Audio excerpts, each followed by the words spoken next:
Transition elements. आज हम लोग 3030 वॉल्यूम को देख रहे हैं। इस वॉल्यूम में हम देखेंगे कि वाक्य को ट्रांसफॉर्मेशन कैसे किया जाता है। तो छोटी कक्षाओं में हमने देखा है change the sentence. Change the sentence का अर्थ है कि वाक्य को लिखना है परंतु उसके अर्थ को बदल जाता है, उसके अर्थ बदल जाते हैं। किंतु ट्रांसफॉर्मेशन ऑफ सेंटेंसेस में वाक्य के अर्थ नहीं बदलते हैं, वाक्य का अर्थ हूबहू एक ही होता है। अब जैसे चेंज ऑफ सेंटेंस किस प्रकार से है, जैसे राम इज अ बॉय, अगर इसे नेगेटिव करना है तो Ram is not a boy ऐसे होगा। इसका कहने का अर्थ है उसका अर्थ भिन्न हो जाता है, उसका अर्थ अलग हो जाता है। किंतु जब हम ट्रांसफॉर्मेशन ऑफ सेंटेंस करते हैं तो इसका अर्थ भिन्न नहीं होता है, उसका अर्थ हूबहू एक ही समान रहता है। तो यह ट्रांजिशन एलिमेंट्स है और हम लोग वॉल्यूम 30 ट्रांसफॉर्मेशन ऑफ सेंटेंसेस देख रहे हैं। इस अंक में यह वॉल्यूम 1 है।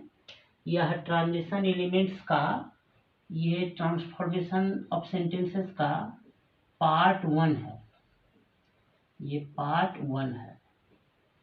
इसके 1-2 पार्ट और भी होंगे। इसमें हम देखेंगे रिमूव टू को देखेंगे, एज सुन एज को देखेंगे, इन अफर्मेटिव को नेगेटिव में बनाकर देखेंगे, एसर्टिव को इंट्रोगेटिव में बनाकर देखेंगे, एक्सक्लेमेटरी को एसर्टिव बनाएंगे, इंपरेटिव को इंट्रोगेटिव बनाएंगे, पार्ट्स ऑफ स्पीच को बदलेंगे, डिग्री के चेंज को करेंगे, सिंपल को कंपाउंड बनाएंगे, कॉम्प्लेक्स को कंपाउंड बनाएंगे, कंडीशनल सेंटेंसेस और सेंटेंसेस ऑफ विश को हम लोग देखेंगे। तो आइए मेरे साथ चलिए और हम लोग चलते हैं पहले रिमूव टू को बारे में। ये जो टू है TOO, यह एक एडवर्ब है। इसका मतलब होता है एक्सेसिव, इसका मतलब होता है एक्सेसिव, इसका मतलब होता है एक्सेसिव, EXCESSIVE, एक्सेसिव, या मोर देन प्रॉपर, इसका मतलब हुआ मोर देन प्रॉपर। इसको ऐसे लिखिए, more than proper, more than proper. तो वाक्य है इट इज टू हॉट, बहुत ज्यादा गर्मी है। इसे हम लोग लिखेंगे इट इज वेरी हॉट, या it is very very hot, या फिर इट इज एक्सेसिव हॉट। इस प्रकार से इस वाक्य का हूबहू परिवर्तन करेंगे किंतु इसका अर्थ बिल्कुल समान ही रहेगा। दूसरा में है Ram is too weak to walk. इसका मतलब है कि राम इतना कमजोर है कि वह चल नहीं सकता। तो इसे लिखेंगे Ram is so weak that he can not walk. अब देखिए ये जो कैन नॉट है, इस कैन नॉट को बारे में समझिए। ये जो इज है ये प्रेजेंट टेंस में है, इसलिए यहाँ कैन नॉट हुआ। अगर यहाँ इज के जगह पर पास्ट टेंस का वाज होता तो वहां पर में कुड नॉट होता। बस इस विषय में इतना ही समझना है। दूसरा टर्म है एज सुन एज को। तो एज सुन एज को नो सुनर देन में या स्कार्सली व्हेन में बदलना है। ठीक है, तो यहाँ देखेंगे एज सुन एज या को नो सुनर देन में या स्कार्सली व्हेन में बदलेंगे। As soon as the thief saw a policeman he fled. ज्यों ही, एज सुन एज का मतलब हुआ ज्यों ही या जैसे ही चोर ने पुलिस को देखा, पास्ट टेंस में है, पास्ट का इंडेफिनिट में है, वह भाग गया। इसे हम देखेंगे, no sooner did the thief see a policeman then. No sooner के बाद देन ही लगना है, और देन का स्पेलिंग होगा THAN, THEN कभी मत लिखिए। ही फ्लेड।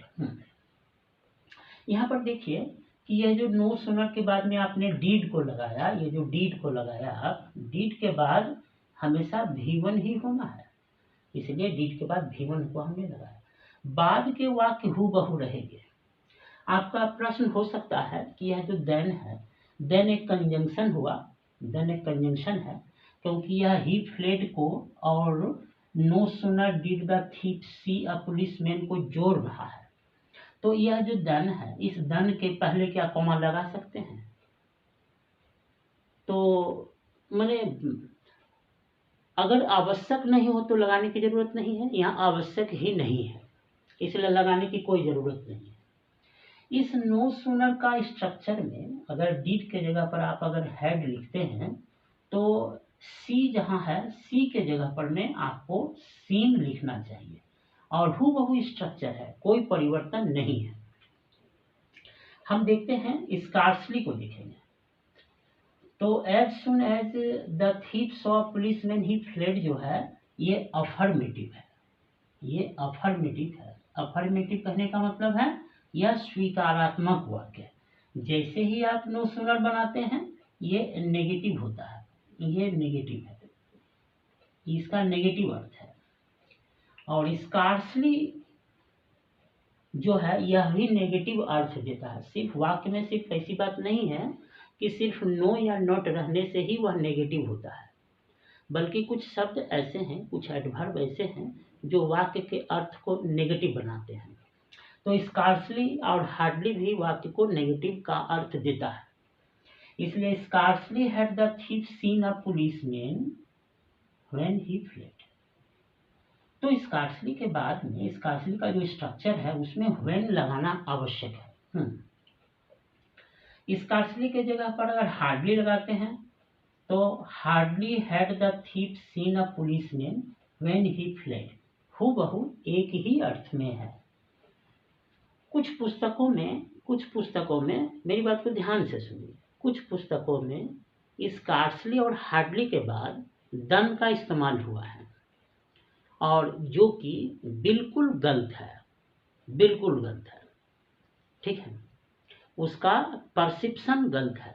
इसलिए आप लोग हमेशा व्हेन इस्तेमाल कीजिए, स्कार्सली और हार्डली के सेंस में व्हेन का इस्तेमाल कीजिए। अच्छा, अफर्मेटिव से नेगेटिव बनाते समय में जैसे लिखा Ram is a good boy, ये वाक्य अफर्मेटिव में है, इसका वाक्य राम एक अच्छा लड़का है। अगर इसे नेगेटिव बनाते हैं और अर्थ को हूबहू एक ही रखते हैं तो यहाँ एक देखना है आपको कि ये इज जो है, इज के बाद में आपको नॉट लगाना चाहिए, इज के बाद में आपको नॉट लगाना चाहिए। और ये गुड जो एडजेक्टिव है इसका अपोजिट एक बैड लगाइए, आप गुड के जगह पर बैड लगा दीजिए। तो Ram is not a bad boy, बिल्कुल वाक्य का मीनिंग बिल्कुल एक ही है, कोई अर्थ में अलगाव नहीं है। यहाँ एक बात और समझिए कि ये जो गुड है, बहुत बार ऐसा है कि इसका नेगेटिव वर्ड क्या होगा, गुड का नेगेटिव वाक्य क्या होगा, एंटोनाइम क्या होगा, सूटेबल आपको एंटोनाइम नहीं मिल रहा है। इस जगह पर में आप उसके सिमिलर कोई भी एंटोनाइम को लिखिए, यहाँ कोई भी भूल नहीं है, ठीक है। असर्टिव वाक्य को जब इंट्रोगेटिव में बदलेंगे तो हम देखेंगे कि किस प्रकार से करेंगे। एवरीवन लव्स हिज कंट्री, ये जो वाक्य है ये अफर्मेटिव सेंटेंस में है, और अफर्मेटिव नेगेटिव दोनों को असर्टिव कहते हैं। तो यहाँ पर मैं इसको इंट्रोगेटिव के सेंस में रखना है, तो लिखेंगे हु डजंट, हु से लिखेंगे who doesn't love his country, कौन ऐसा है जो अपने देश से लगाव नहीं रखता है, प्रेम नहीं करता है। अच्छा, इसका स्ट्रक्चर तो जरूर इंट्रोगेटिव हो गया है किंतु अर्थ बिल्कुल एक ही समान है। अब हम एक्सक्लेमेटरी को असर्टिव बनाते हैं, ये पांचवा स्ट्रक्चर चल रहा है। तो हाउ हॉट टुडे इज, आज कितनी गर्मी है, तो इसे हम बदलेंगे assertive में, it is very hot today. इसको दूसरे अर्थ में today it is very hot ऐसे भी लिख सकते हैं, कोई फर्क नहीं पड़ेगा। What a fall, what a fall कहने का मतलब कितना बड़ा पतन है या कितनी बड़ी गिरावट है। इसे लिखेंगे इट इज़ ग्रेट फॉल, या फिर it is a great fall, ये भी लगा सकते हैं, कोई अर्थ में फर्क नहीं पड़ेगा। It is a great fall. ठीक है। इम्परेटिव को इंट्रोगेटिव में अगर बदलते हैं तो जैसे कि स्पीक स्लोली, धीरे बोलिए, इसे हमने लिखा विल यू स्पीक स्लोली, क्या आप धीरे बोलेंगे। अर्थ में कोई भिन्नता नहीं है, एक ही अर्थ है। सेंटेंसेस ऑफ विश वाले सेंटेंस में जैसे एक वाक्य है ओ दैट या would that, I could get a chance, कैसा होता अगर मुझे एक अवसर मिलता। तो इसे लिखेंगे ओ दैट या वुड दैट को, इतने बड़े भाग को, इतने जो ये इतना बड़ा जो भाग है, इस भाग को हम लोग लिखेंगे आई विश। उसके बाद बिल्कुल वाक्य हूबहू आ जाता है, I could get a chance. तो इस प्रकार से हमने ट्रांसफॉर्मेशन के पार्ट 1 में हमने कुछ वाक्यों को बदल कर देखा। तो थैंक यू फॉर वाचिंग, देखते रहिए, सीखते रहिए। यह ट्रांजिशन एलिमेंट्स एक इंग्लिश को सिखाने के लिए एक ऐसी कड़ी है कि आपकी इंग्लिश की सारी परेशानियां हम सक्सेसफुली, मैं कह सकता हूं, क्योंकि मैं 36 साल से अपने काम में हूं और मैं उत्तर भारत के 7 स्टेट्स में ट्रेवल कर चुका हूं और पढ़ा चुका हूं। इसलिए आप निश्चिंत रहिए, आपको मंजिल तक ले जाने का काम मेरा है। आप सिर्फ देखिए और पढ़िए, और मेरे ख्याल से ज़्यादा प्रश्न करना चाहिए। आपका प्रश्न ही आपको सही आपके गंतव्य स्थान को, आपको डेस्टिनेशन पर पहुंचा सकता है। Thank you so much.